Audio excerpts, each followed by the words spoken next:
Magandang araw mga kahomsak, kaya naman magdi-deliver tayo ng soft drinks. At kung nakikita nyo ay nag-aayos na ako ng aking bag upang isuot na sa akin ito.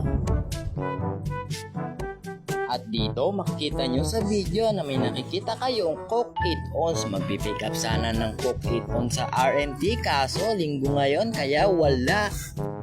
Dahil kasi kapag linggo ay walang masyadong nagdi-deliver ng soft drinks. Isa lang ang dahilan yan, sarado o kaya naman wala din silang produksyon. Ngayong araw ng tag-init ay mahirap talaga makakuha ng soft drinks lalo na kung walang nagdi-deliver sa'yo. Kailangan mo pa mag-pick up.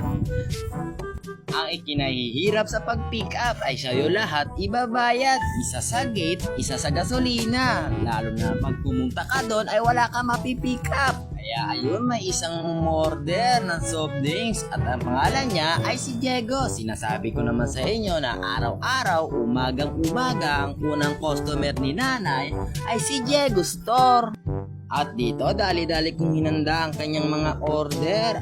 Ayan, may mga tatlong malaki at may mga damit pang puti na nakasampay sa loob. Kasi nga, ayaw ilabas ito sa labas. Ayaw daw kasi ni Kuya yung mainita masyado ang damit niya, kaya sinampay sa loob.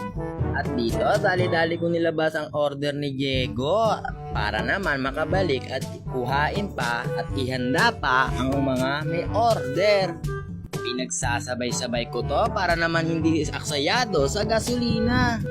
At dito nga nahanda ko na at nailagay ko na sa kolong-kolong at kinuha ko na din yung papel at resibo.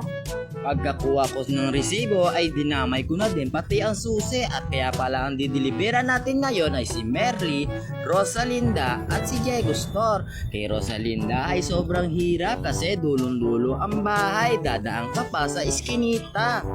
At ayun na nga, nakarating na nga ulit tayo kay Diego Store. Dito, dali-dali kong binaba ang kanyang mga order at ipinasok sa loob.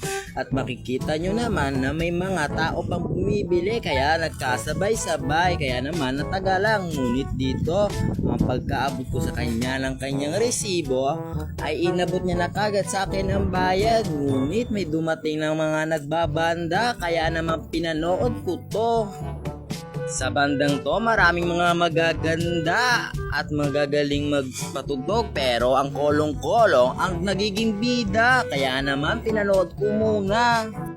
Hindi ko kung anong pangalan ng banda nila pero ang alam ko lang na banda ay Black Diamond. Pero hindi ko to alam.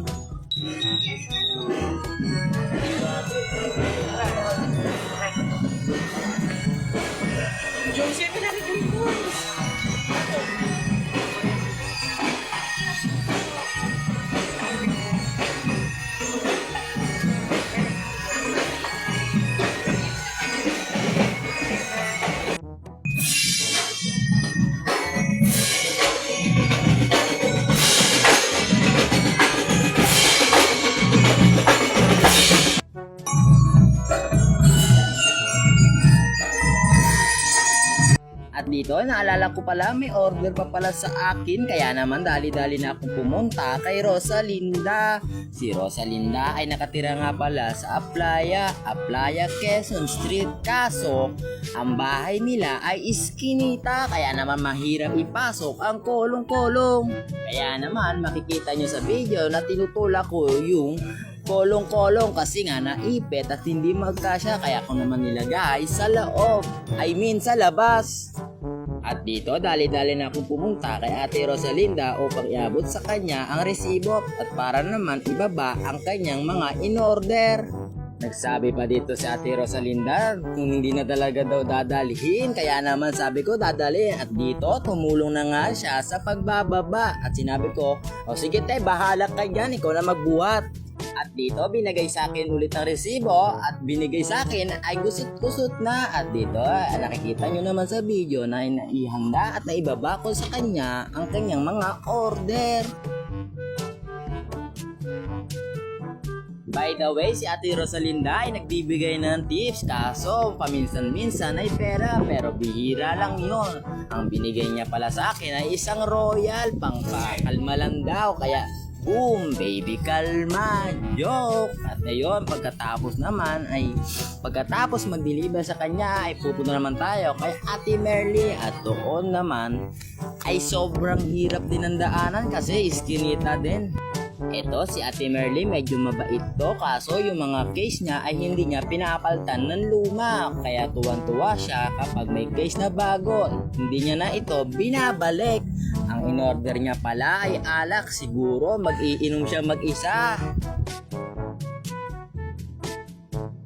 Dali-dali na nga akong pumunta sa tindahan nila at makikita nyo na sobrang sikip talaga ang kanilang iskinita. Siguro marami ding marites dito. At pagkadating ko nga kay Ate Merly, agad kong binigay sa kanya ang kanyang resibo para naman tignan niya kung ano ang mga in-order at kung tama ba ito. Kaya naman sabi niya ay tama naman daw ang order at inabot na nga sa akin ang kanyang bayad at dali-dali na nga akong uwi para sa amin. Sa susunod na video, tatanungin natin ang mga customer kung gaano kahirap kumuha ng soft drinks kapag tag-init. Hanggang dito na lang. Paalam!